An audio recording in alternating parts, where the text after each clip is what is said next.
श्री रुद्र महायज्ञ में सप्तदिवसीय संगीत में श्री राम कथा का आज पंचम दिन अर्थात 5वां दिवस। हम सभी निरंतर 4 दिनों से और आज 5वां दिन है भगवान की इस अमृतमयी कथा का रसपान कर रहे हैं।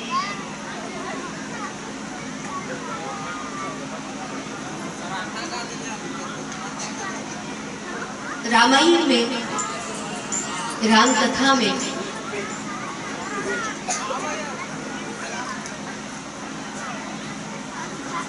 बाल कांड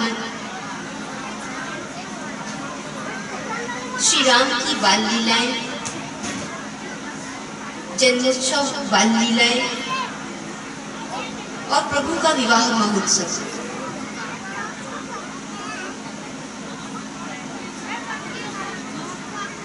उसके पश्चात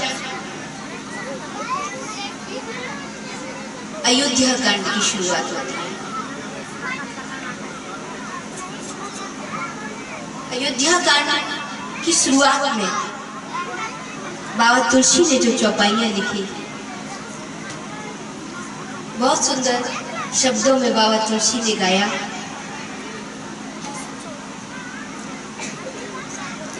जब ते राम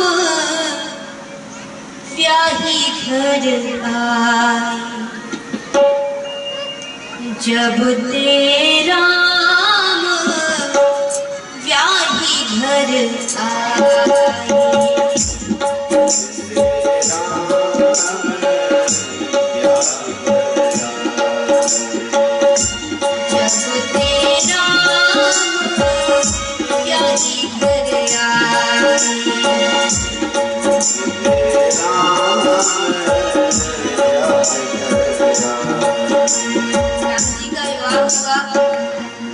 कल की कथा में हमने सुना जनकपुरी में जनक जी की पुत्री माँ सीता भक्ति है। भगवान भक्ति का वर्ण करते हैं, भगवान भक्ति को स्वीकार करते हैं।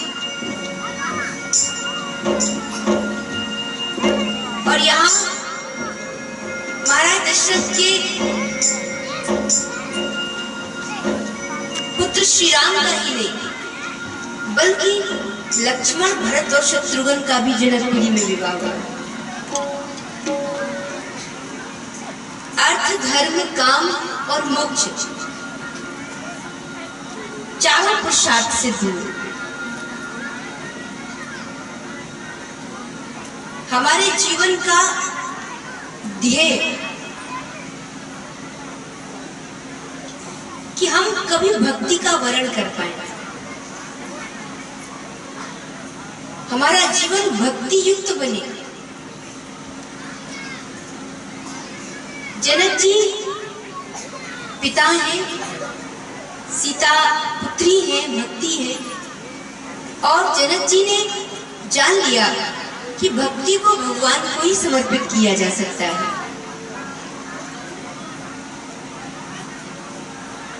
तो राम को जनक जी ने बहुत सम्मान दिया, प्रेम दिया, आदर दिया, पुत्रवत माना। दशरथ जी को जनकपुर में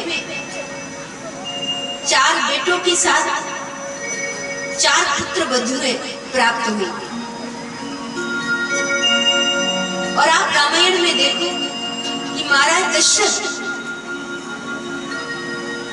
जनक जी के सामने खड़े होते हैं और जनक जी महाराज दशरथ के सामने खड़े होते हैं तो दोनों जन ऐसे मिलते हैं जैसे 2 महासागरों का मिलन हो रहा, ऐसे मिलते हैं। जनक अपनी पुत्रियों को देकर के, अपनी पुत्रियों को अर्पित करके और श्रद्धावनत है। और दूसरी ओर महाराज दशरथ जो पुत्रों के पिता हैं, लेकिन वो जनक के सामने जब खड़े होते हैं, जनक के सामने जब होते हैं, तो जनक के सामने खड़े हुए महाराज दशरथ का सर, उनकी आंखें भी श्रद्धा से झुकी हुई दिखाई देती है।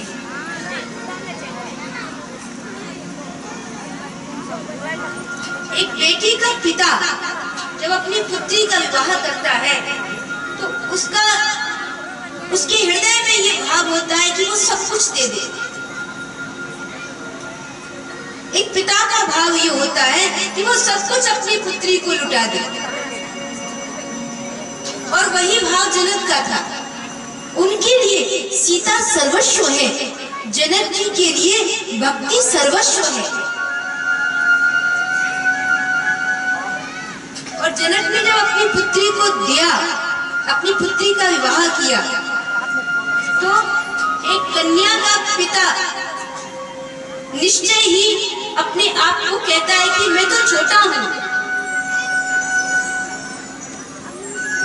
अपनी पुत्री को अर्पित कर रहा हूं, अब आप ही इसके माता पिता हैं, आपका परिवार ही इसका परिवार है।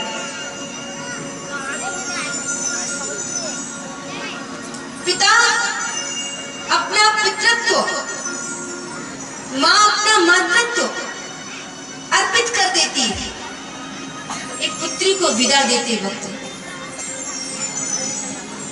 तो लेकिन धन्य है महाराज दशरथ, जो पुत्रों के पिता होने के बाद भी जनक की उस श्रद्धा को, उनके भाव को, उनकी प्रीति को, उनकी सरलता को वंदन करते हैं, नमन करते हैं, दोनों हाथ जोड़ लेते हैं। अगर एक और जनक हाथ जोड़े खड़े हैं तो दूसरी ओर महाराज दशरथ हाथ जोड़ करके खड़े हैं। जनक कहते हैं मैं छोटा हूं, लेकिन दशरथ कहते हैं आप छोटे कहाँ हैं, बड़े तो सच में आप ही हैं। पुत्री के पिता से बढ़कर के कौन हो सकता है, जो अपनी पुत्री को, जिसको जन्म दिया, जिसका पालन पोषण किया, और उस पुत्री को विवाह करके एक दूसरे घर के लिए समर्पित कर देता है। ये एक पुत्री की, एक बेटी के पिता का बड़प्पन कहा जाएगा। सुना दशरथ जी ने कहा जनक से ये आपकी महानता है, और दोनों जन एक दूसरे से मिलते हैं। माँ सीता चारों पुत्रियों की विदाई करते हैं, मैयाएं समझाती हैं, सादर सास ससुर पद पूजा, सादर सास ससुर पद पूजा,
सेवा करना, उनको माता पिता का मान देना, परिवार को प्यार देना, प्रेम देना, सम्मान देना, जो बड़े हैं उन्हें पूज्यता देना, जो छोटे हैं उन्हें स्नेह देना, ये शिक्षा प्रदान की। तो धन्य है वो माँ जो अपनी बेटियों को ऐसी सुंदर शिक्षा देती है। एक स्त्री का जीवन, एक बेटी का जीवन किन गुणों से बनता है?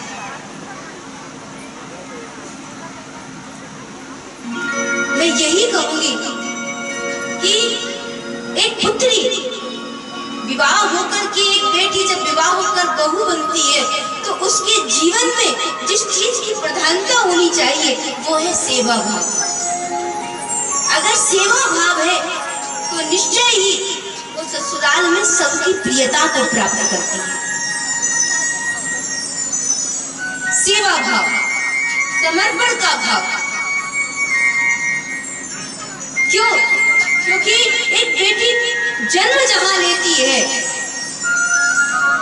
वहां यद्यपि उसकी जड़ें गहरी होती है, लेकिन फिर भी जब विवाह होकर के जाती है तो उसके लिए एक वातावरण नया होता है, उसके लिए लोग नए होते हैं, संबंध नए होते हैं, परिवार नया होता है। लेकिन वहां सबकी दिलों से जुड़ पाना, सबकी हृदय से जुड़ पाना, ये कैसे संभव है? ये प्रेम, सेवा और समर्पण के आधार पर ही संभव है।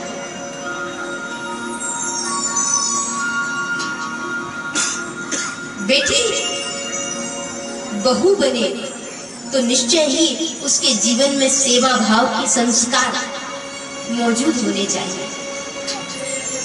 हर बेटी के अंदर सेवा भाव होना चाहिए। क्यों? क्योंकि एक स्त्री का, एक बेटी का जीवन, उसका, एक स्त्री का, नारी का जो संपूर्ण जीवन है, उसके जीवन में अगर सेवा भाव है तभी वो सारे नातों को, सारे रिश्तों को सहेज करके रख पाएगी, संभाल करके रख पाएगी। अगर वहां सिर्फ अपने स्वार्थ की बात की जाएगी तो परिवार में बिखराव आएगा, तनाव आएगा, टूटन आएगी। लेकिन जहां एक स्त्री जो परिवार का आधार होती है, और परिवार का आधार नहीं होती बल्कि प्यार का आधार भी स्त्री ही होती है, अगर उस स्त्री के अंदर, अगर उस नारी के अंदर ही प्रेम, समर्पण का भाव नहीं होगा तो परिवार किस आधार पर खड़े होंगे, किस आधार पर मजबूत बनेंगे?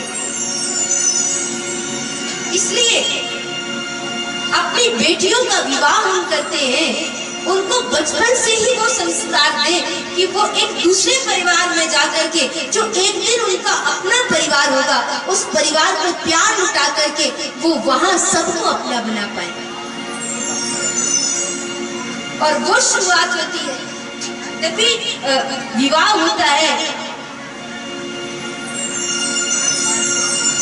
तो स्त्री के लिए न सिर्फ पति ही सब कुछ होता है, बल्कि उसके लिए अपने पति का परिवार, उसके प्रति भी एक बहुत बड़ा कर्तव्य होता है। आज के समाज में ये विसंगति आई है कि उस विसंगति में हम जो संबंध है, उन संबंधों को सिर्फ एक अधिकार जमा लेना चाहते हैं। लेकिन संबंध कभी अधिकार से पूरे नहीं होते, संबंध सदैव समर्पण से पूरे होते। पत्नी अगर पति पर ही अधिकार चाहेगी तो वो परिवार को कभी नहीं बना सकती है। लेकिन हाँ, अगर वो पति के प्रेम के साथ साथ पति के परिवार को भी प्रेम, सम्मान, आदर और पूज्यता दे पाएगी तो न सिर्फ पति की प्रिय होगी बल्कि सारे परिवार की प्रिय होगी।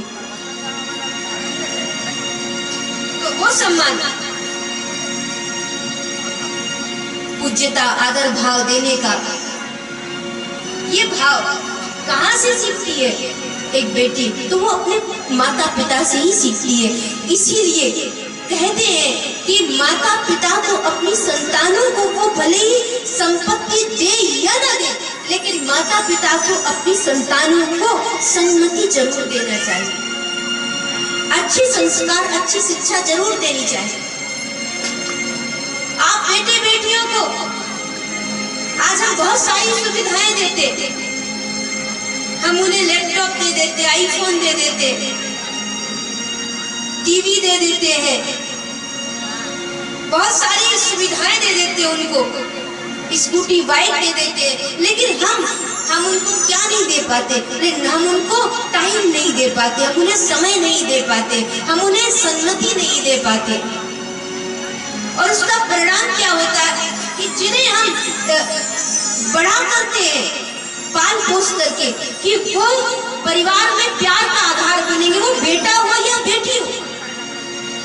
एक बेटा भी एक परिवार के लिए होता है और एक बेटी भी एक परिवार के लिए होती है। इसलिए दायित्व बनता है ये माता पिता का, आप बेटे के पिता हो या आप एक बेटी के पिता हो, आपका कर्तव्य और धर्म बनता है कि आप सुविधाएं भले ही उनको कम दे पाए, लेकिन उनको संस्कार, एक अच्छी बुद्धि, अच्छी समझ जरूर प्रदान करिएगा। ये समय जरूर दे पाइएगा। आज समय का अभाव है, लोग धन कमाने में लगे हुए, धन की दौड़ में लगे हुए, परिवार के लिए उनके पास समय नहीं है। और परिवार के लिए समय नहीं है, धन कमाने की दौड़ में लगे हैं। पर याद रखना, वो धन निरर्थक है जहां आपकी संतान के अंदर सुमति नहीं है। तो कहते हैं ना, एक बहुत ही प्रचलित कहावत है कि पूत कपूत तो क्यों धन संचय, और पूत शपूत तो क्यों धन संचय।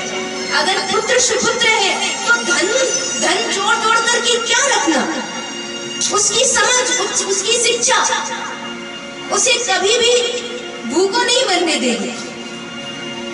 और पूत कपूत तो क्यों धन संचय। और अगर पुत्र कुपुत्र है, आप उसको संस्कार नहीं दे पाए, उसके अंदर संस्कार नहीं जग पाए, तो उसके लिए जोड़ जोड़ करके रख जाने से भी क्या फायदा है। क्यों? क्योंकि वो उस धन को कहाँ ले जाएगा, वो उस धन को व्यसनों में ले जाएगा, उड़ाने में ले जाएगा। उस धन की कीमत को, उस धन के सदुपयोग को वो कभी समझ ही नहीं पाएगा। तो क्यों जोड़ जोड़ करके रखना। हम सोचते हैं हम अपने बेटे बेटियों को धन दौलत संपत्ति सब दे करके जाएं, पर नहीं। धन संपत्ति ये तो पता नहीं कब नष्ट हो जाए, लेकिन आपकी जो समझ है ना, जो आपने अपनी संतानों को दी है, जो शिक्षा और जो संस्कार दिए हैं, वो मरते दम तक उनके जीवन को बनाएंगे। तो रामायण हमें संस्कार देती है, रामायण हमें यही सिखाती है कि हम कैसे सबसे पहले परिवार बनाएं। पर हम क्या बना रहे हैं, बोले हर क्षण हमें पैसा बनाने की पड़ी हुई है। पर हमारे जीवन में हमारी सोच में होना चाहिए कि हम कैसे परिवार बनाएं, कैसे प्यार जगाएं, अपनों में, संबंधियों में, नाते रिश्तों में। तो धन्य है जनकपुर में माँ सुनैना जो अपनी पुत्रियों को शिक्षा दे रही है। तो क्या शिक्षा दे रही है? जाके ससुराल में सास ससुर को अपना माता पिता मानना।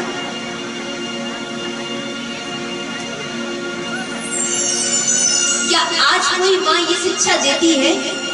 अच्छा सच में हाथ उठा के बताइए, जिनके बेटियां हैं, क्या अपनी बेटियों को विदा करते वक्त वो ये शिक्षा देती है कि बेटा तू दूसरे घर जा रही है, अब वही तेरा परिवार है, वहां जाकर के तू अपने पति के माता पिता को तू माता हम जैसा प्यार देना, हमसे भी कहीं बढ़ करके प्यार देना। क्या ऐसी शिक्षा दे पाती? देना चाहिए। क्यों? क्योंकि अगर आपने ये शिक्षा नहीं दी तो आपके ही पुत्र या पुत्रियों का परिवार विखंडित होता है, उनका ही परिवार बिखरता है। और जब उनका परिवार बिखरता है तो मेरी समझ से कि आपके जीवन को कभी सुकून और शांति नहीं मिल सकती है। हो सके वहां तक सेवा भाव डालिए, सेवा भाव के संस्कार डालिए।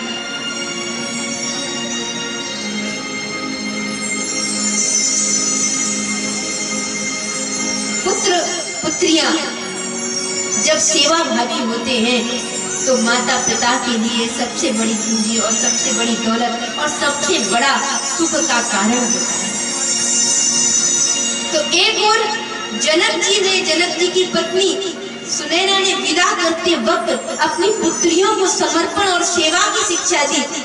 वहीं दूसरी ओर महाराज दशरथ, माँ कौशल्या, जिन पुत्र वधुओं को पाया उन्हें कितना प्रेम दिया। दशरथ जी क्या कह रहे हैं? बधूलरी कनी पर घर आई, राखे उनयन पलक की राय।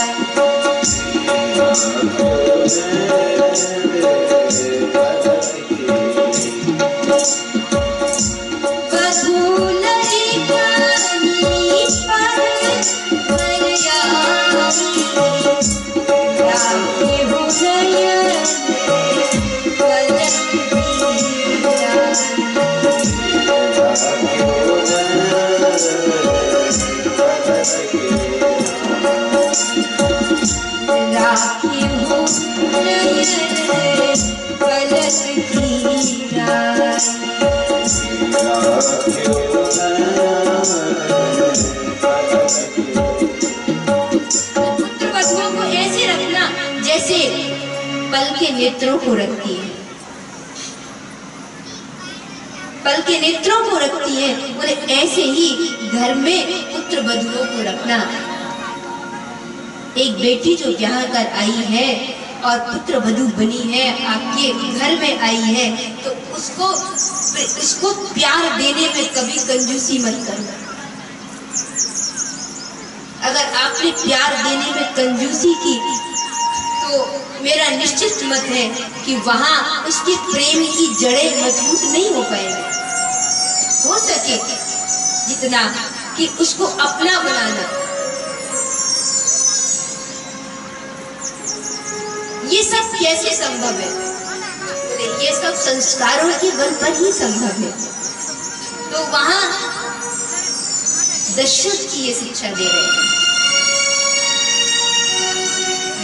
सासू माँ बहू को प्रेम दे और बहू अगर सासू माँ को सम्मान दे और सेवा दे, दोनों तरफ से प्रेम हो। अगर दोनों तरफ ही प्रेम सम्मान का भाव हो, अगर एक ओर से सम्मान का भाव हो, दूसरी ओर से प्रेम का भाव हो, अपना बना लेना जगत में कठिन नहीं है।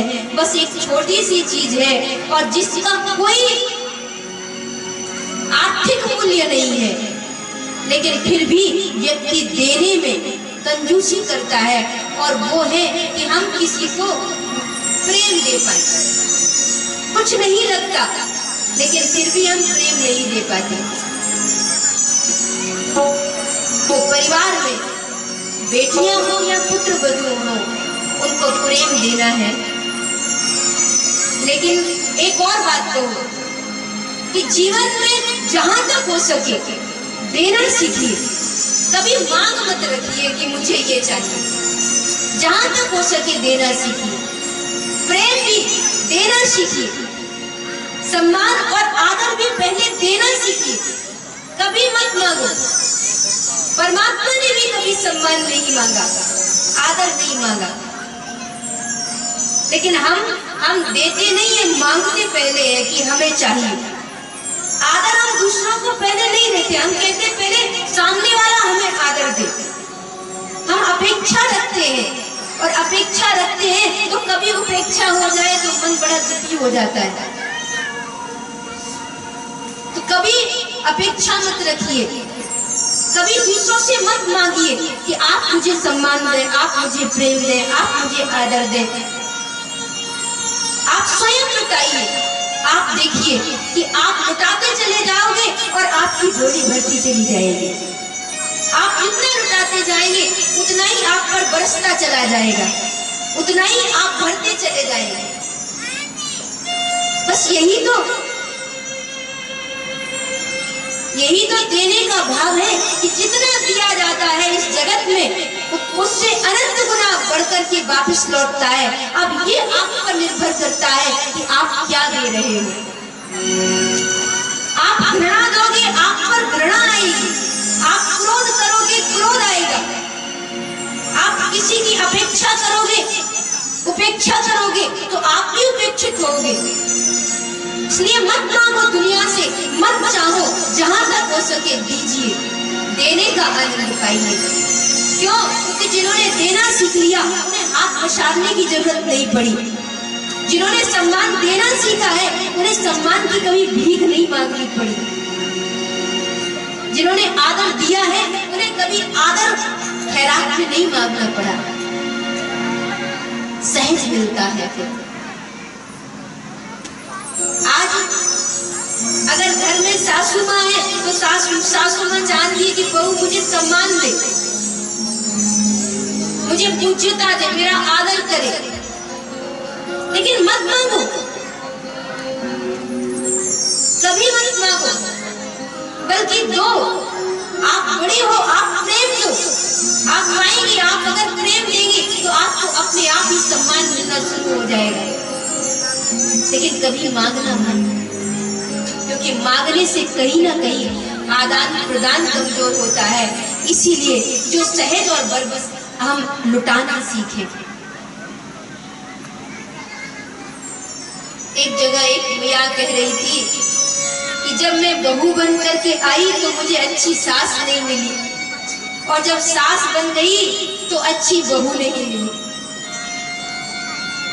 अब आप सोचिए, वो तो हर बार परेशानी रही। जब बहू बन करके आई तो दोष दे रही है कि सासू माँ अच्छी नहीं मिली, और जब सास बन गई तो कह रही है कि बहू अच्छी नहीं आई घर में। आपने अपेक्षा क्यों की? आप स्वयं अच्छे बनने की कोशिश करिए, स्वयं कदम बढ़ाइए, स्वयं पहल करिए। जो पहल करते हैं वो पा लेते हैं, लेकिन जिनके जीवन में सिर्फ चाहनाएं रहती है, सिर्फ मांग रहती है, सिर्फ ख्वाहिशें रहती है, वो लोग जीवन में हमेशा हमेशा उदास रहते हैं, हमेशा दुखी रहते हैं। तो रामायण हमें सिखाती है। एक और धन्य है जनकपुर में जनक जैसा पिता, सुनैना जैसी माता जो संस्कार देती है अपनी बेटियों को, और दूसरी ओर धन्य है कौशल्या जैसी सासू माँ, कौशल्या जैसी माँ, और दशरथ जैसे पिता जिन्होंने अपने घर में आई हुई पुत्र वधुओं को बेटियों से भी कहीं बढ़कर के प्यार किया, दुलार किया। ये कैसे संभव हो पाया? ये संभव हो पाया संस्कारों के बल पर। बस यही रामायण कहती है। दशरथ जी ने यही कहा, बधूलरी कनी पर घर आई, राखी नयन पलक हीरा।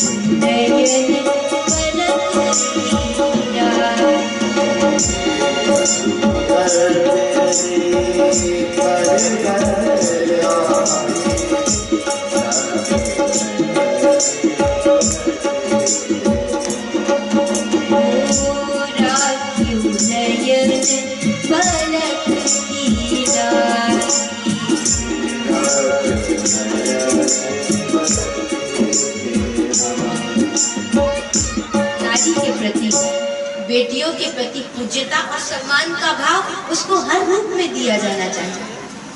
आज समाज की विडंबना है कि कोख में ही कन्या को मार दिया जाता है। ये सामाजिक विडंबना है कि कोख में कन्या को भ्रूण में ही उसकी हत्या कर दी जाती है।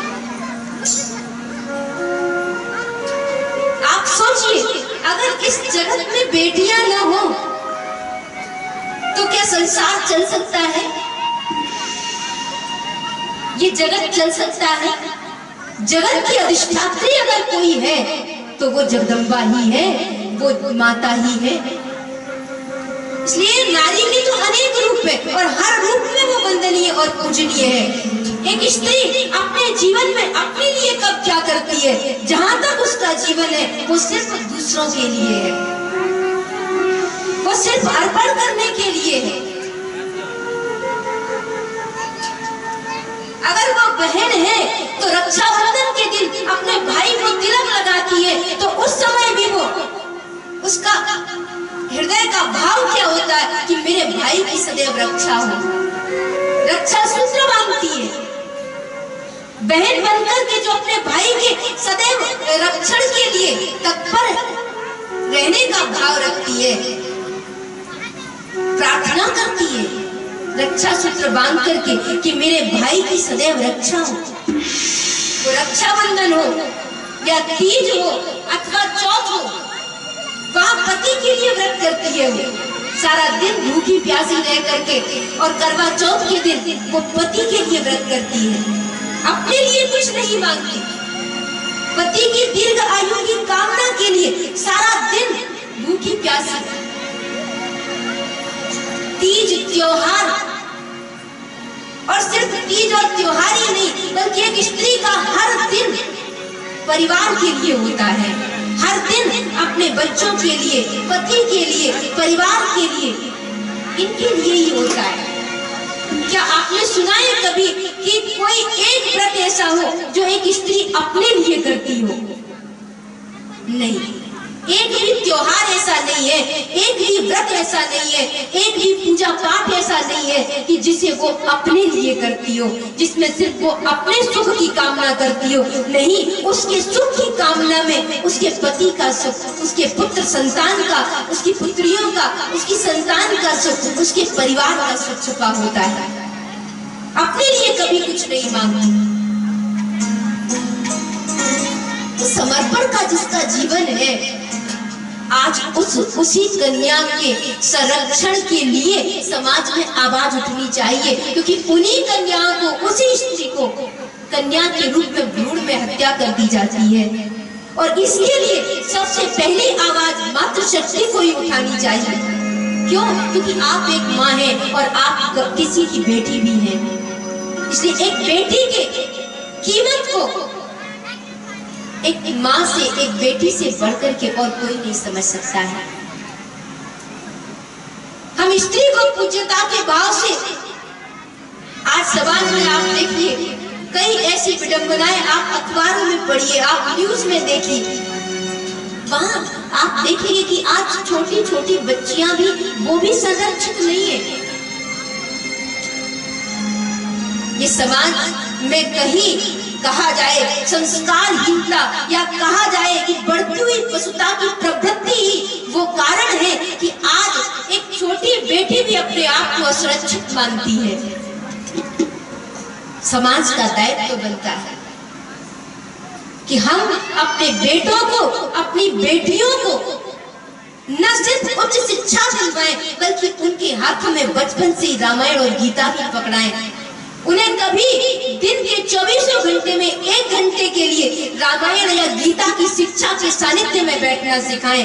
क्यों? क्योंकि अगर वो संस्कारित होंगे, अगर आपका बेटा संस्कारित होगा, अगर आपकी बेटी संस्कारित होगी, अगर आपके बेटे और बेटियां चैत्रवान होंगे, तो इस राष्ट्र का संरक्षण हो सकता है। पशुता की प्रवृत्ति पर अंकुश लगाया जा सकता है। बेटियों को कोख में मार दिया जाता है और नवरात्र के दिनों में हम कन्याओं को ढूंढते हैं। किसके लिए? पूजन करने के लिए। क्या सिर्फ 9 ही दिन कन्या पूजन के लिए होते हैं? नहीं, सिर्फ 9 ही दिन कन्या पूजन के लिए नहीं होते, बल्कि हर दिन एक स्त्री के लिए पूज्यता का भाव हर क्षण, हर एक के हृदय में होना चाहिए। क्या नहीं है नारी? लक्ष्मी भी वही है। आप मकान बना सकते हो, लेकिन मकान को घर बनाने वाली नारी ही होती है। मकान तो कोई भी खड़ा कर सकता है, लेकिन उस मकान को घर बनाना, घरौंदा बनाना, वो कौन बनाती है? एक माँ बनाती है, एक पत्नी बनाती है। दूसरा, अन्नपूर्णा भी वही है, लक्ष्मी भी वही है। घर की दौलत, घर में आपकी तिजोरी में कितना पैसा है, इससे आप धनवान नहीं है, बल्कि आपके घर में आपकी पत्नी, आपकी माँ जो है, उनके अंदर कितना सेवा और समर्पण का भाव है। तो घर की असली लक्ष्मी तो मातृशक्ति ही है, जो सेवा के भाव से परिवार में एक आधार बनाती है, एक संबल बनाती है। लक्ष्मी भी वही है, अन्नपूर्णा भी वही है। रसोई घर में कभी कोई संकट आ जाए तो दुर्गा भी वही है। इसलिए अगर कहा जाए भले ही देखने में वो कमजोर दिखती हो, कोमल दिखती हो, पर सत्य तो ये है कि साहसिकता में, सहनशीलता में एक स्त्री से बढ़कर के इस जगत में कोई नहीं हो सकता है। तो मातृशक्ति को सम्मान देना हम सीखे। आज कई बार लोग यहाँ तक कहते हैं कि स्त्रियों को व्यासपीठ पर नहीं बैठना चाहिए, स्त्रियों को कथा नहीं करनी चाहिए, उन्हें भागवत और राम कथा नहीं कहनी चाहिए। लेकिन मैं व्यासपीठ से कहूंगी कि स्त्रियों को व्यासपीठ पर क्यों नहीं बैठना चाहिए। आज कई बड़े बड़े मूर्धन्य जो अपने को प्रकांड विद्वान, अपने को बड़ा महात्मा मानते हैं, वो भी यानी मैं समझती हूँ कि वो धर्म के नाम पर कहीं दलाली करते हैं, इसलिए ऐसा बोलते हैं कि स्त्रियों को व्यासपीठ पर नहीं बैठना चाहिए। कहीं उन्हें ये भाव है कि स्त्रियां अगर व्यासपीठ पर बैठेगी तो निश्चय ही कहीं हमारी दाल रोटी में विघ्न न आ जाए। पर सत्य ये है कि जो नारी नारायण को अपनी गोद में खिला सकती है, जो अपनी कोख में नारायण को रख सकती है और नारायण को अपनी गोद में खिला सकती है, वो व्यास गद्दी पर क्यों नहीं बैठ सकती। जिसकी गोद में परमात्मा खेल सकता है, वो व्यास गद्दी पर क्यों नहीं बैठ सकती। एक नारी कथा सुन सकती है, बोले कथा सुनने में नारी शक्ति वाले नारी कथा सुन सकती है, भागवत पढ़ सकती है, लेकिन भागवत कह नहीं सकती। ये थोथा पांडित्य निश्चय ही वो लोग समाज में फैलाते हैं जिन्हें ऐसा लगता है कि धर्म के नाम पर हम लूट खसोट करते रहे। पर सच ये है कि व्यासपीठ पर मैं एक सूत्र दे करके जाऊंगी और हमेशा इस बात को याद रखना। एक जगह मेरे सामने ही किसी ने मुझसे कहा, देवी जी आप कह रही हो कि स्त्रियों को व्यासपीठ पर क्यों नहीं बैठना चाहिए, पर हमारा मत यही है कि स्त्रियां व्यासपीठ पर नहीं बैठनी चाहिए। मैंने कहा ये आपकी सोच है और आपकी सोच बहुत ओछी है, और ओछी इसलिए है क्योंकि तुमने हजारों बार कथाएं सुनी होंगी, हजारों बार तुम भागवत के सानिध्य में भागवत को तुमने सुना होगा, लेकिन भागवत की व्यासपीठ के सानिध्य में बैठ करके तुम व्यास गद्दी पर स्त्री और पुरुष को ही देखते रहे। मुझे कहना पड़ा व्यास गद्दी पर तुमने इतनी कथाएं सुन ली, तुम्हें स्त्री और पुरुष ही दिखाई देता रहा। निश्चय ही तुमने कथा को नहीं सुन पाया। अगर तुमने भागवत को सुना होता तो तुमने नारी की पूज्यता को माना होता, लेकिन तुम्हें आज व्यासपीठ पर स्त्री और पुरुष दिखाई दे रहा है। जब तक व्यासपीठ पर स्त्री और पुरुष बैठा हुआ दिखाई देगा, तब तक समझना कि आपने भागवत को, राम कथा को समझा ही नहीं। लेकिन जिस दिन आप व्यासपीठ पर स्त्री और पुरुष को नहीं देखते, बल्कि व्यासपीठ पर आप व्यास भगवान को देखते हो, तो उस दिन आपका कथा सुनना सार्थक हो जाता है।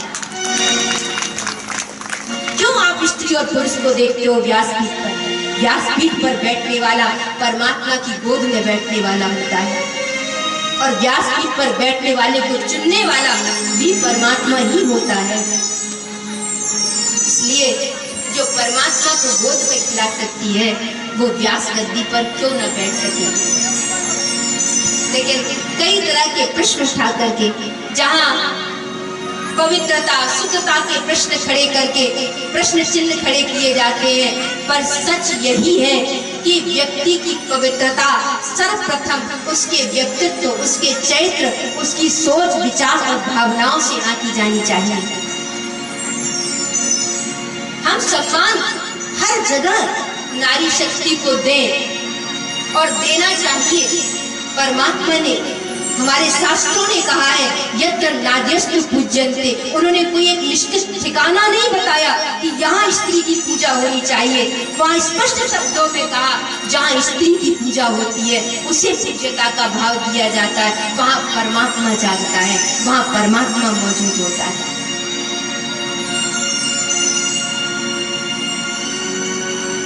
व्यासपीठ निश्चय ही परमात्मा की गोद होती है, और वो कोई बेटा हो या कोई बेटी हो, परमात्मा की गोद में दोनों ही बैठ सकते हैं। लेकिन जो वहां प्रश्न चिन्ह खड़ा करते हैं, निश्चय ही ऐसे लोग धर्म को, या कहा जाए कि भागवत को, राम कथा को कभी न तो समझ पाए हैं और न ही कभी समझ पाएंगे। नारी शक्ति का सम्मान हर जगह है। आज आप देखो कथाओं में मेरी समझ से जितना पुरुषों की संख्या, सज्जनों की संख्या होती है, उससे कहीं ज्यादा गुना बढ़कर के संख्या माताओं की होती है। क्यों होती है? धर्म की शोभा को, धर्म की महिमा को बढ़ाने वाली माताएं, यहाँ तक कि आप हर रूप में देखो वो सदैव आगे है। और अगर कहीं कि ऐसा लगता है, कभी कभी ये बात कचोटती है, लेकिन इस बात में कहीं भी मन में बुरा लगने का भाव नहीं आना चाहिए, क्योंकि बेटा हो या बेटी दोनों एक स्त्री से ही होकर के आते हैं। तो वो जननी है, पूज्य है, सम्माननीय है, हम उसका आदर करना सीखें। समाज हो, उसकी संरक्षण की बात हो या पूज्यता की बात हो, स्त्री शक्ति को हर जगह सम्मान आदर मिलनी चाहिए। वो परिवार हो या समाज हो, अपने घर में अपनी बेटियों को हमेशा आदर दो। आपके परिवार की रौनक है वो। अपने घर में अपने माता, अपनी माँ की हमेशा सेवा करो। क्यों? क्योंकि वही माँ से बढ़कर के मंदिर और क्या हो सकता है, माँ से बढ़कर के मक्का और मदीना और क्या हो सकता है। अगर आप इसको ना पूछ सके तो मंदिर में जाके माथा पटकने से क्या होगा। आपके घर में पुत्र वधू है, उसे बेटी मानो, उसको तो और ज्यादा प्यार दो और ज्यादा से ज्यादा प्यार देकर उसको अपना बनाओ।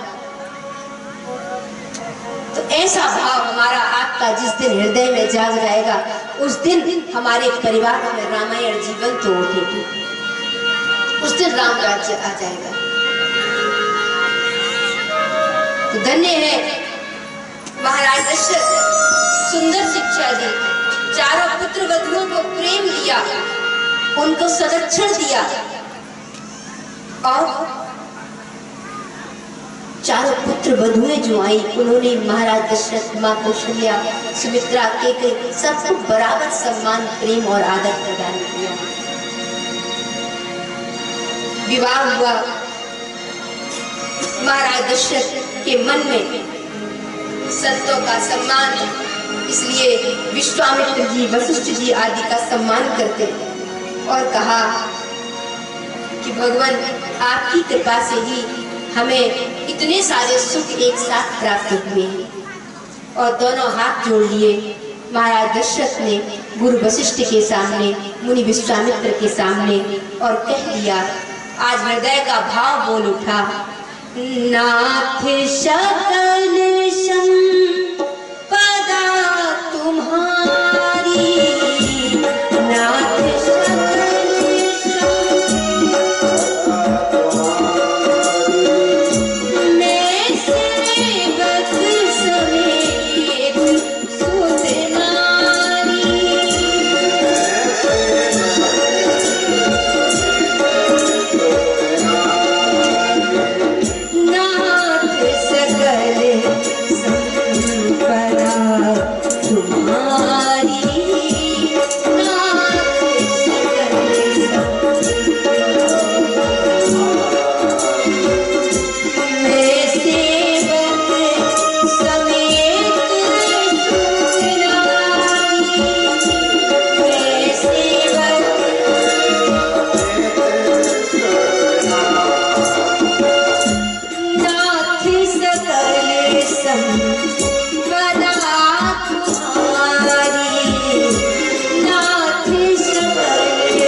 हैं गुरुदेव, हमारी संपदा ये हमारी नहीं है, ये सब आपकी है।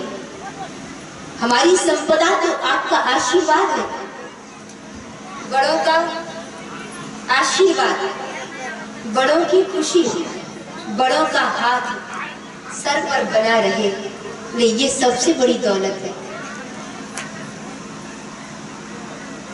तो दोनों हाथ जोड़कर विश्वामित्र को वंदन किया और वंदन करने के बाद, बहुत पूज्यता आदर देने के बाद विश्वामित्र जी ने कहा, राजन अब मैं विदा लेना चाहूँ। तब विश्वामित्र ने विदा ली, आशीर्वाद दिया। यहाँ अयोध्या में नित्य नया नया आनंद, नित्य नए नए सुख। और उसी अयोध्या में महाराज दशरथ एक दिन सभा में बैठे हुए थे। सभा में बैठे थे, सारी सभा दशरथ जी का गुणगान कर रही थी और दशरथ जी सभा में बैठे बैठे शीशा देख रहे थे। कोई आपकी प्रशंसा करे, आपका गुणगान करे, आपकी जय जयकार करे, और उस समय आप भरी सभा में बैठ करके शीशा देखते, अपना गुणगान चल रहा हो या दूसरों का गुणगान चल रहा हो। वैसे भी सभा में बैठकर शीशा देखना तो थोड़ा बेतुका तो लगेगा। दशरथ जी बैठे हैं सभा में, सभा चल रही है, सेनापति बैठे हैं, मंत्री बैठे हैं, सभासद बैठे हैं, बड़े बुजुर्ग बैठे हैं, और उस समय दशरथ जी की सभी जयकार कर रहे हैं, धन्य हो महाराज, आपके सौभाग्य का क्या कहा जाए। आपको जगत में सब कुछ हासिल हुआ, बड़ों का आशीर्वाद मिला, छोटों का प्रेम आपको मिल रहा है, सब आपको मानते हैं, सबको, आप सबके प्रति आपका सहृदय भाव है। आप जैसा राजा, आप जैसा सम्राट हमें अन्यत्र कहीं नहीं दिखता। और ये प्रशंसा चल रही थी और दशरथ उस प्रशंसा को सुन रहे हैं। और सुना तो दशरथ ने शीशा हाथ में लिया। शीशा जानते हो ना, शीशा ही कहते हैं आपके यहाँ या कुछ और कहते हैं? हाँ, दर्पण कह लो, कांच कह लो, मिरर कह लो, कुछ भी कह लो। तो दशरथ जी शीशा देखने लगे और शीशा देख रहे हैं तो बड़ा अटपटा लगा।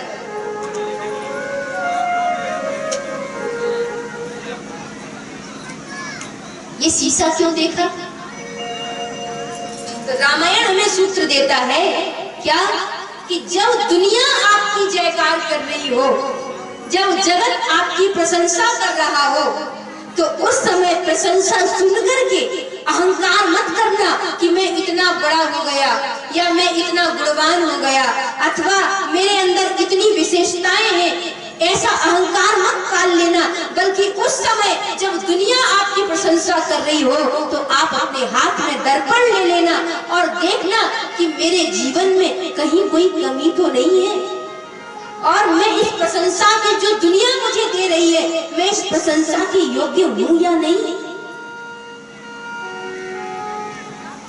किसी ने आपकी जय जयकार कर दी और आप सोचने लगे कि हाँ मैं गुणवान हो गया। किसी ने आपको आदर दे दिया और आप सोचने लगे कि मेरा सम्मान हो रहा है, अर्थात मैं बड़ा, मेरे अंदर बहुत सारे गुण हैं। तो ऐसा मत सोच लेना। कई बार सामने वाला नम्रता के कारण आपको बड़ा बना देता है, लेकिन आप जीवन में प्रशंसा मिलने पर शीशे में देखते रहना कि कहीं कोई कमी ना आ जाए प्रशंसा सुन करके, अथवा ये देखना कि मेरे जीवन में कहीं कोई अवगुण तो नहीं है। हर व्यक्ति को हमेशा शीशा देखते रहना चाहिए। ये मत सोचना कि कहीं भी बैठो तो वहीं शीशा देखने लगे। बोले देवी संध्या जी कह के गई थी, तो शीशे को पकड़े ही रहो। ये किस शीशे की बात कर रही है? ये शीशा है मन। मन क्या है? मन दर्पण है। दुनिया जब आपका सम्मान करे, आदर करे, आपके गुणों को माने, आपकी जयकार करे, नमस्कार करे आपको, तो आप देखते रहना, अपने मन को टटोलते रहना, अपने मन में झांकते रहना कि ये प्रशंसा सुन करके कहीं मेरे अंदर अभिमान न आ जाए, कहीं मैं भुलावे में न आ जाऊं, इसलिए देखते रहना। पर इस दुनिया में ना लोग शीशा देखते कम है, शीशा दिखाते ज्यादा है। देखते कम है, अर्थात लोग अपने अंदर कम झांकते हैं, दूसरों के अंदर ज्यादा झांकते हैं। सब किसी को पड़ी है यहाँ दूसरों की कहानियां जानने में, दूसरों की कहानियां जानने में हर किसी को ललक है, लालसा है कि दूसरों के जीवन में क्या चल रहा है, लेकिन इतना अगर खुद को पढ़ते तो खुदा हो जाते। जितना हम दूसरों के जीवन में झांकते हैं, इतना अपने में झांक करके देख ले तो निश्चय ही महानता पैदा हो जाती है।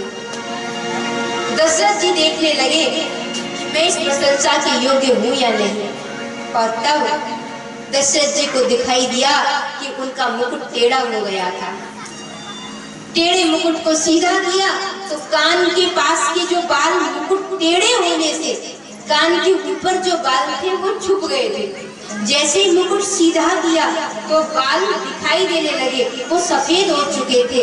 जैसे ही सफेद बाल दिखे तो दशरथ को लगा मैं बूढ़ा हो गया हूँ, अब मुझे राजा बन करके नहीं रहना है, अब राज सत्ता को राम को सौंप देना है। श्रवण समीप भये सीत के साथ, श्रवण समीप मनोहु जरते पर उपदेशा,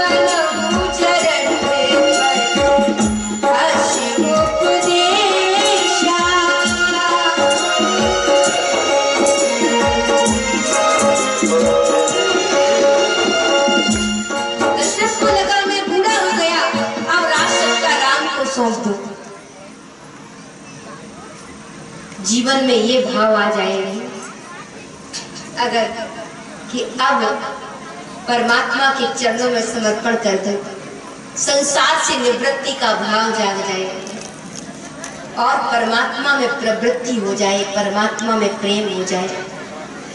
लेकिन कौन छोड़ना चाहता है? गद्दी और चाबी तो अंत समय तक पकड़े रहना चाहते, कोई नहीं छोड़ना चाहता। मैया बूढ़ी हो जाएगी लेकिन कमर में जो चाबी लटकी होगी ना,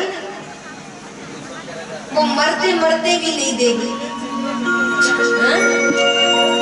और हमारे भैया अगर किसी को कुर्सी मिल जाए तो एक बार मिल जाए फिर छोड़ना, फिर तो बोले कुर्सी पर हम ही हमेशा बैठे। एक बार एक मच्छर कुर्सी से चिपका हुआ था और कुर्सी से चिपका था तो किसी ने देख लिया और कहा कि भैया इस मच्छर को कुर्सी से हटाओ। अब हटाने वाले ने बड़ी जोर से खुरचा लेकिन मच्छर छूट ही नहीं रहा था। किसी ने कहा ये मच्छर कुर्सी से छूट क्यों नहीं रहा है? बोले इसने कहीं नेताजी का खून पिया है। कुर्सी का मोह कहाँ छूटता है? अपने आप को तो हमेशा ये भाव रखो कि अब निवृत्ति कब मिल जाए, घर में बहू आ जाए, मैया की चाबी छोड़ देना। जितनी मालिकी करोगी ना उतना ही दुखी रहोगी और जितना सौंप दोगी उतना ही सुख में जियोगी। जितना जितना दास बन करके रहो। इसलिए हमेशा ठाकुर जी से प्रार्थना करो, प्रभु ऐसा भाव देना कि जीवन में सदैव सेवा का भाव, कभी मालिक होने का भाव न, कि मैं मालिक हूँ, ये मेरा अधिकार है। कभी अधिकार की बात न करूं, जब भी बात करूं तब सेवा की बात करूं। मुरली बजाने वाले, भाव से सभी गाएंगे। मुरली बजाने वाले, गिरबल उठाने वाले, मैं दास हूँ तुम्हारा, मैं दास हूँ तुम्हारा। सभी आनंद से आप जगह पे कौन कौन अपने आप को दास मानता है? दोनों हाथ उठा के बताइए। सभी मानते हैं ना? दोनों हाथ उठा के आनंद से दास भाव में प्रभु से प्रार्थना करते हैं।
मुझको चंद ने खूब नचाया,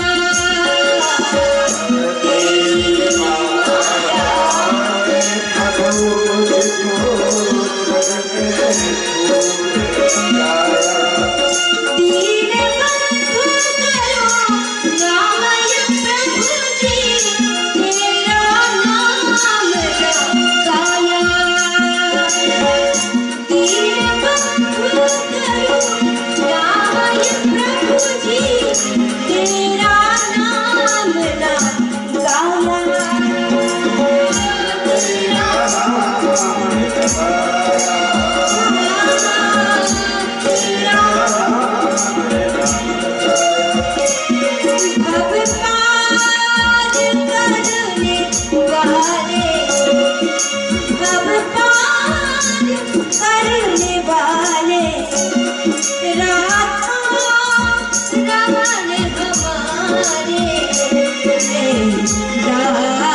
दशरथ जी के मन में भाव जगा, सत्ता राम को दे दूं, निवृत्ति अपना लूं, भजन करूं।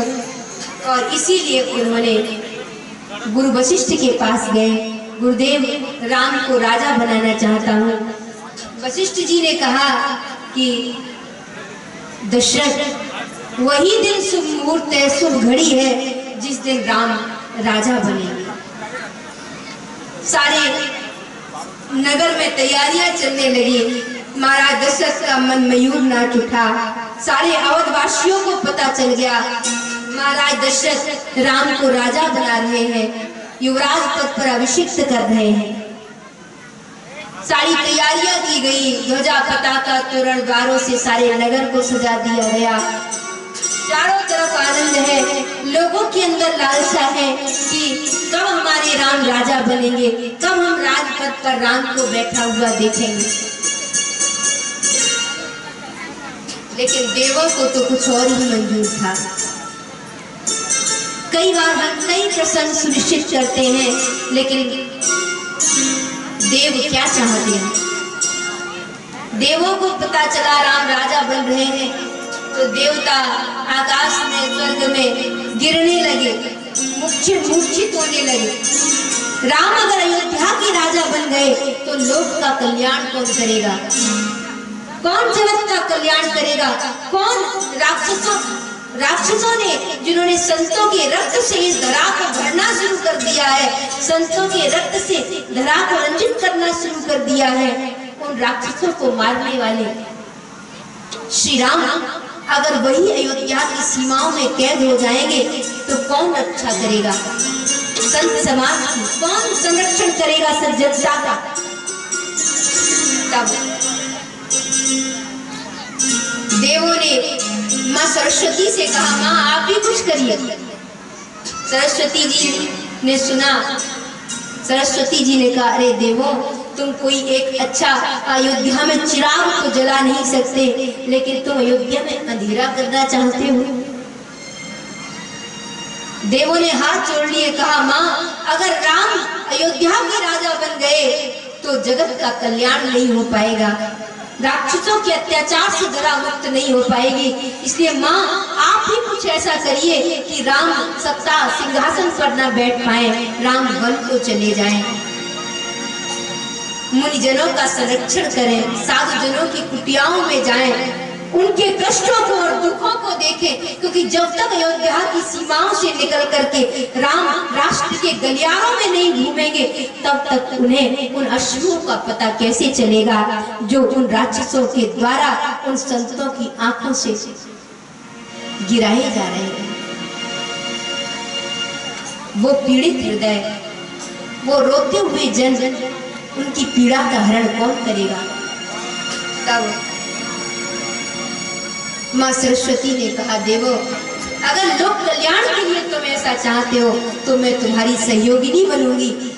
और तब माँ सरस्वती ने सोचा कि इसकी बुद्धि बिगाड़, जिसने अयोध्या में जन्म लिया है उसकी बुद्धि को तो बिगाड़ नहीं सकती, लेकिन जिन्होंने अयोध्या का नमक बचपन से खाया है उसकी बुद्धि को भी नहीं बिगाड़ सकते। और तब एक ही पात्र दिखाई दिया और वो थी मंथरा, जो मैया खड़ी हो रही है। कृपा करके मैं यही कहूंगी, जिनको विशेष रूप से जाना हो वो जा सकती है, लेकिन सभी कथा में आती है। मैंने पहले भी कहा था, आप कथा को पूरा सुनकर आरती और प्रसाद लेकर के ही जाया करें, और जिनको जाना हुआ करे वो पहले ही पीछे बैठा करें। पहले भी मैंने बोला था, बोले सीतापति रघुनाथ की, बोले मंथरा की बुद्धि को बिगाड़ा। मंथरा ही थी जो अयोध्या में जन्मी नहीं थी, ये कैकेयी के साथ आई थी। कैकेयी का विवाह होकर जब अयोध्या में आई, महाराज दशरथ से विवाह हुआ कैकेयी का, तो मंथरा साथ आई थी दासी बन करके कैकेयी देश से। तो ये मंथरा बड़ी ईर्ष्यालु थी। कैसी थी? ईर्ष्यालु थी, ईर्ष्या से भरी हुई। किसी का सुख देख करके इसको जलन होती थी, किसी का सुख देख करके इसको, इसके हृदय में कष्ट होता था। कई लोग तो होते ही ऐसे, दूसरे के सुख से उनको दुख होना ही होना है। बहुधा मुझे याद आ जाता है, एक बार एक व्यक्ति ने भगवान की बड़ी पूजा की, तो भगवान उसके सामने आ गए। भगवान ने कहा, क्या चाहिए तुझे? उसने कहा कि मैं जो मांगू वो आप मुझे देंगे, जब मैं जो मांगू वो आप मुझे देना। भगवान ने कहा, ठीक है, तू जो चाहेगा मैं तुझे दूंगा, लेकिन एक काम मैं और करूंगा, वो तुझे मानना होगा। उसने कहा, क्या? भगवान ने कहा, तू जब जो मांगेगा तुझे दूंगा, लेकिन हाँ तेरे पड़ोसी को उससे दुगना दूंगा। उसने कहा, ये आप क्या कह रहे हो? मांगू मैं, मुझे जितना दोगे पड़ोसी को दुगना दोगे? भगवान ने कहा हाँ। उसने कहा तब फिर मुझे नहीं मांगना कुछ।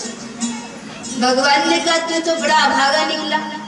अरे मैं देने वाला परमात्मा खड़ा है, भगवान को बुलाया तूने, अब मांग ही नहीं, क्या मांगना है?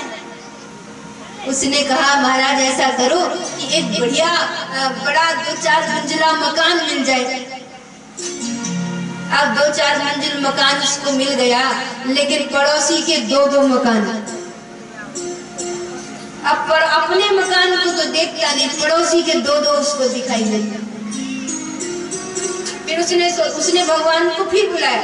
भगवान ने कहा अब क्या मांगना है? उसने कहा महाराज एक बढ़िया सी कार दे दो, BMW कार मेरे द्वार पर खड़ी हो। अच्छा, भगवान ने उसको एक कार, उसको पड़ोसी के द्वार पर 2 BMW खड़ी थी। अब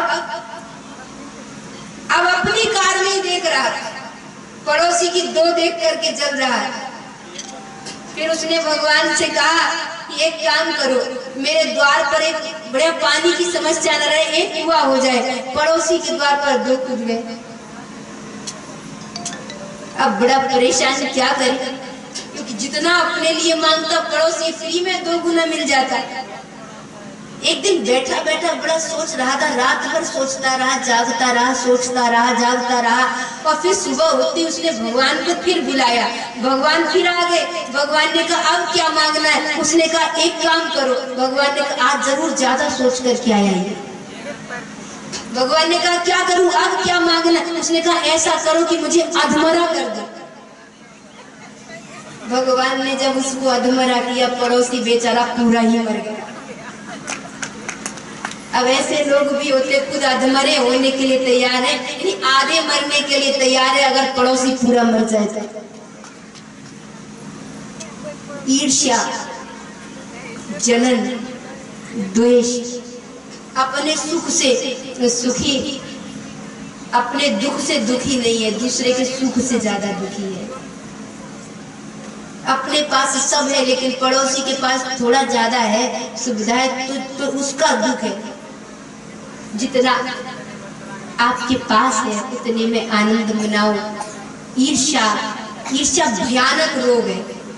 तो अगर एक बार ईर्ष्या मन में आ जाए ना, तो उस व्यक्ति को दुनिया में कोई सुखी नहीं कर सकता है। खुद अपनी ही आग में वो जलता है, खुद को जलाता है। तो मंथरा बड़ी ईर्ष्यालु, मंथरा को ये अयोध्या का ये सारी तैयारी राम राज्याभिषेक की उसे जलाने लगी। सीधे दौड़ पड़ी कैकेयी के महल में। कैकेयी के महल में पहुंची। कैकेयी ने पूछा मंथरा आई है, आज बड़ी चुप है, पहले तो बड़बड़ करती चली आती थी, लेकिन आज इतनी चुप क्यों है? मंथरा ने कुछ नहीं बोला। फिर कैकेयी जी को लगा कहीं कुछ अनिष्ट तो नहीं हुआ। अरे मंथरा तो बोल नहीं रही, महाराज ठीक तो है, राम ठीक तो है, लक्ष्मण ठीक तो है। जैसे ये कहा तो मंथरा फिर भी कुछ नहीं बोली। तब कैकेयी ने कहा मंथरा अगर तू कुछ बोलेगी नहीं तो मेरा हृदय कांप रहा है, सच बता मंथरा, क्या लक्ष्मण ने तुझसे कुछ उल्टा सीधा बोल दिया? क्योंकि तू क्या है, बोलती ज्यादा है, बड़बड़ ज्यादा करती है, और लक्ष्मण थोड़ा तेज स्वभाव का है, इसे लगता है कि आज लक्ष्मण ने तुझे डांट फटकार दिया होगा किसी बात पे। मंथरा फिर भी नहीं बोली। तब कैकेयी घबरा करके बोली मंथरा सच बता, अयोध्या में सब कुशल से तो है, मेरा राम ठीक तो है, कुशल से तो है। जैसे ही सुना मंथरा बोल पड़ी महारानी, राम को छोड़कर के अयोध्या में कुशल है ही कौन? एक राम ही तो कुशल है। आपको पता है राम का राज्याभिषेक किया जा रहा है, राम राजा बन जाएंगे। कैकेयी ने सुना, आनंद में हर्ष में मग्न हो गई। कैकेयी ने कहा मंथरा तू राम राज्याभिषेक का मुझे समाचार दे रही है और इतना दुख जता रही है, निश्चय ही तेरा मन मैला है। और ये कहकर के कैकेयी ने मंथरा को फटकार दिया, तेरा मन मैला है मंथरा, तू राम राज्याभिषेक का समाचार देते हुए इतना दुख जता रही है। अरे राम राजा बन रहे हैं, इससे बढ़कर के मेरे लिए सुख का समाचार, आनंद का समाचार और क्या हो सकता है? सच बता मंथरा, क्या मेरा राम राजा बनने वाला है? मंथरा ने सुना तो मंथरा ने सोचा यहाँ तो दाव उल्टा पड़ गया। मैंने सोचा था कि राम राजा बन रहे ये कहूंगी तो कहीं कैकेयी को ईर्ष्या हो जाएगी कि मेरा बेटा भरत राजा क्यों नहीं बन रहा। लेकिन कैकेयी तो बड़ा प्रसन्न हो गई और तब मंथरा ने सोचा अब थोड़ा चुप रहना ही ठीक है। थोड़ी देर चुप रही। कैकेयी ने कहा मंथरा ये बात नहीं हो सकती, कारण कोई दूसरा है जो तू इतना दुखी दिखाई दे रही है, इतनी व्यथित दिखाई दे रही है। तब मंथरा ने कहा महारानी, राम का राज्याभिषेक का समाचार मुझे पता चला तो सुख मुझे भी बहुत हुआ, लेकिन उसके पीछे जो षड्यंत्र था उसका पता चला तो मुझे बड़ा कष्ट हुआ। कैकेयी ने कहा मंथरा कैसा षड्यंत्र? मंथरा कहती है महारानी, महाराज आपसे विशेष प्रेम करते हैं, इसलिए कौशल्या ने इस समय भरत अयोध्या में नहीं है, ननिहाल गया हुआ है, तो कैकेयी ने महाराज को मना करके किसी तरह राम का राज्याभिषेक मांग लिया है ताकि राम राजा बन जाएंगे तो कौशल्या राजमाता बन जाएगी। कौशल्या राजमाता बन जाएगी तो आपको और भरत को ऐसे फेंक दिया जाएगा अयोध्या से, जैसे ऐसे तिरस्कृत कर दिया जाएगा जैसे दूध में से मक्खी को फेंक दिया जाता है। अरे महारानी आप तो भोली हैं, आप राजनीति नहीं जानती। कौशल्या देखने में भोली लगती है, लेकिन कौशल्या अपने स्वार्थ की सिद्धि के लिए आपसे छुपा करके महाराज को राम का राज्याभिषेक करने के लिए तैयार कर लिया है। सुना कैकेयी ने सुना तो सुनकर पहले मंथरा को फटकार दिया, तू मेरे घर में फूट डालना चाहती है? तू जानती है कि रघुवंश में बड़ा भाई राजा बनता है, छोटा भाई सेवा का काम करता है, और मंथरा तू कह रही है कि राम राजा क्यों? मेरा राम साधु है, मेरा राम तो मुझसे इतना प्रेम करता है कि मेरे जीवन में कभी मैंने भरत को उतना नहीं माना जितना मैंने राम को माना है। इसलिए मंथरा तू ये क्या बोल रही है? फटकार दिया मंथरा, तेरी जीव कटवा दूंगी। जैसे मंथरा ने सुना चुप हो गई। फिर कैकेयी बोली मंथरा सच बता तू क्या कहना चाहती है? मंथरा ने कहा जीव कटवाने की बात कर दी, अब दूसरी जीव लगवाऊंगी तब तो बोल पाऊंगी। कैकेयी ने कहा अरे मंथरा तू भोली है, बता सही क्या कहना चाहती है? तब मंथरा कहती है महारानी कोई राजा हो जाए मुझे इससे क्या लेना देना, राजा भरत बन जाए या राजा राम बन जाए, कोई मैं तो रानी बन नहीं जाऊंगी, मैं तो दासी की दासी ही रहूंगी। लेकिन हाँ आपका हित चाहती हूँ, इसीलिए जब पता चला कि आपके प्रति कौशल्या का भाव बैर भाव है तो मुझे बड़ा दुख हुआ। सुना कैकेयी को मंथरा की बात में दम नजर आने लगी। कैकेयी कहती है मंथरा तूने क्या सुना? और तब मंथरा ने कहा महारानी राम राजा बन जाएंगे तो भरत का तिरस्कार कर दिया जाएगा, इसलिए अभी भी सावधान हो जाओ। कुछ क्षणों के संग ने कैकेयी की बुद्धि को बिगाड़ दिया।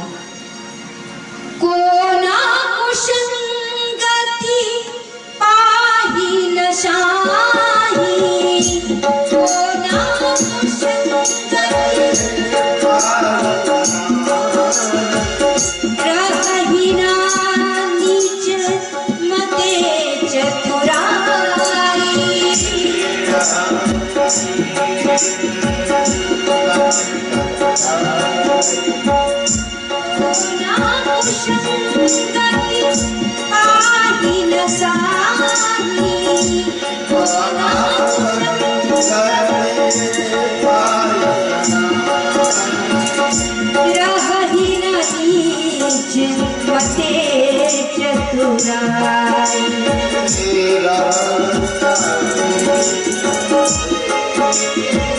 एक क्षण का कुसंग व्यक्ति के जीवन को बदल सकता है, उसके जीवन को पतित कर सकता है, इसलिए कुसंग से हमेशा बचें। कभी मत सोचो कि मेरे जीवन में इतने सारे गुण हैं, इतनी सारी विशेषताएं हैं, कुसंग मेरा क्या बिगाड़ेगा। पर सच तो ये है कि कुसंगति से दूर रहने के लिए संतों ने हमेशा कहा, संग का बड़ी जल्दी असर होता है। इसीलिए यहाँ मंथरा ने जब जो शब्द बोले कैकेयी पर प्रभाव डालते चले गए, और वही कैकेयी जो राम से इतना प्रेम करती थी, वही कैकेयी राम के कुछ ही क्षणों में राम के विरुद्ध हो गई। कैकेयी ने कहा, मंथरा, यद्यपि मैं राम को अत्यंत प्रेम करती हूँ, कौशल्या को सदैव मैंने बड़ी बहन माना है, लेकिन अगर कौशल्या के मन में मेरे लिए इतना बैर विरोध है तो मैं भला पीछे क्यों रहूं। और तब कैकेयी कहती है, मंथरा मैं क्या करूं। और तब मंथरा ने कह दिया, महारानी आप एक काम करो, 2 वरदान आपके पास महाराज के पास हैं। आप मुझे कथा सुनाती रही हैं कि आपके 2 वरदान महाराज के पास धरोहर के रूप में हैं, वही 2 वरदान आज महाराज से मांग लो। सुतहि राजो राम ही वनवासो, सुतहि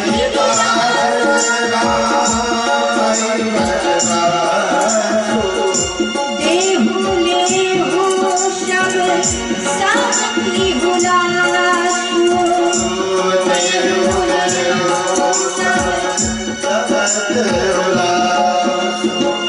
सुतहि राजो राम ही वनवासो, सुतहि राजो राम देहु लेहु सब सबकी हुलासो।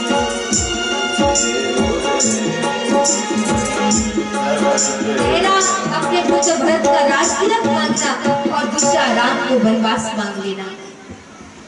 कैकेयी ने सुना और अपने सुख के लिए आज से जीने वाली कैकेयी अपने स्वार्थ के, मंथरा ने स्वार्थ भर दिया, स्वार्थ के लिए सोचने लगी और इसीलिए राम के विरुद्ध हो गई।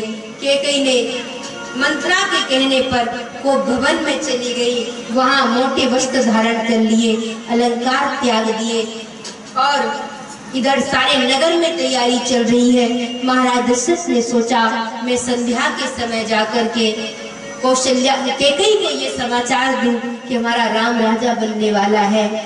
तो जैसे ही महाराज दशरथ आए, पता चला कैकेयी कोप भवन में है। सुनते ही महाराज दशरथ के पैरों तले जमीन खिसक गई। जब पहुंचे कोप भवन में, वहां कैकेयी पड़ी थी। बड़ी भयावनी स्थिति में कैकेयी को देखा।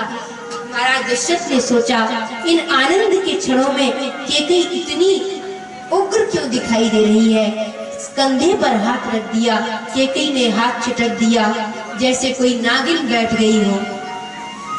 आज स्वार्थ के वशीभूत हुई कैकेयी आज अपना ही अहित करने पर तुली हुई है। हाथ एक और फेंक दिया। महाराज दशरथ ने पूछा, कैकेयी तुम इतनी क्यों दुख में हो? तुम्हें किसने दुखी किया? किसने तुम्हें कष्ट दिया? और तब कैकेयी उग्रता से महाराज दशरथ की ओर देखा। दशरथ ने कहा, कैकेयी बोलो कि कहो किस राजा को रंक बना दूं, किस रंक को राजा बना दूं, किसको मारना है, किसको दंडित करना है, आज तुम बता दो। और तब कैकेयी ने कहा, महाराज दशरथ ने कहा, कैकेयी तुम्हें पता है हमारा राम कब राजा बनने वाला है और ऐसे सुख के समय में ये दुख अच्छा नहीं है। कैकेयी ने सुना तो कैकेयी ने कहा, महाराज सुख का समय है, लेकिन मेरे लिए कौन सा सुख? मेरे तो 2 वरदान आपके पास इतने दिनों से हैं, लेकिन आपने कभी देने की बात नहीं की। दशरथ जी ने सुना, वो 2 वरदान के लिए इतनी बड़ी भूमिका, कैकेयी तुमने पहले क्यों नहीं बताया? इतना समय हो गया था, मुझे याद नहीं रहा था। क्योंकि जब एक समय महाराज दशरथ युद्ध के लिए गए थे तो कैकेयी भी साथ गई थी। वहां दशरथ के रथ का पहिया कील के गिरने से हिलने लगा था और उस समय युद्ध भूमि में दशरथ जी की विजयश्री के लिए कैकेयी ने अपनी 2 उंगलियां उनके रथ को गिरने से बचाने के लिए कील की जगह पर लगा दी थी।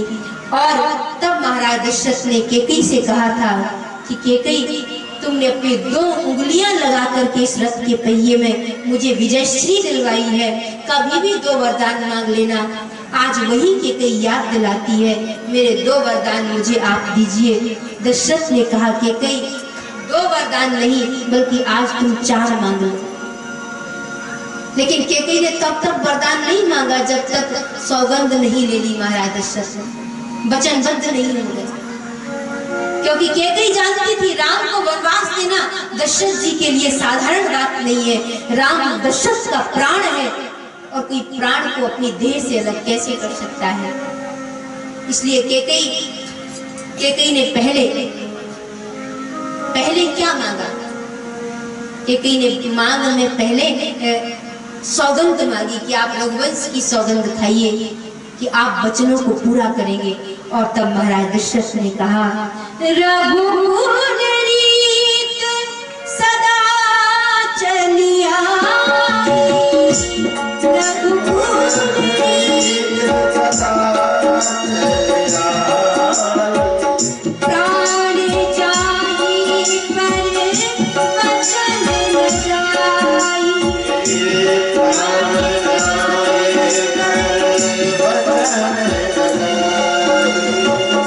रघुकुल रीत सदा चलिया,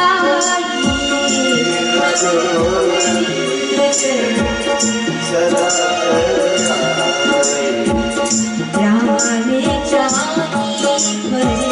पर वचन न जाई,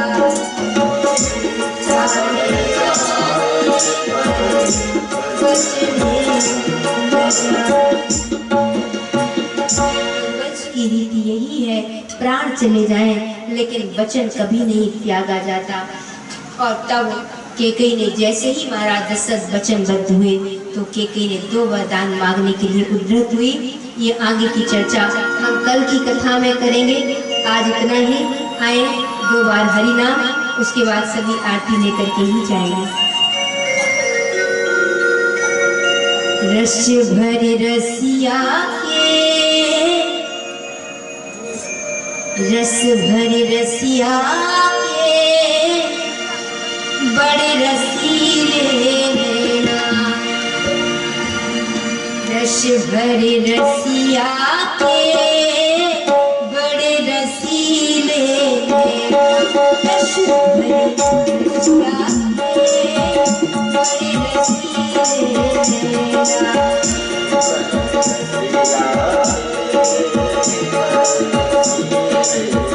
आपसे आनंद से गाते हुए चलिए।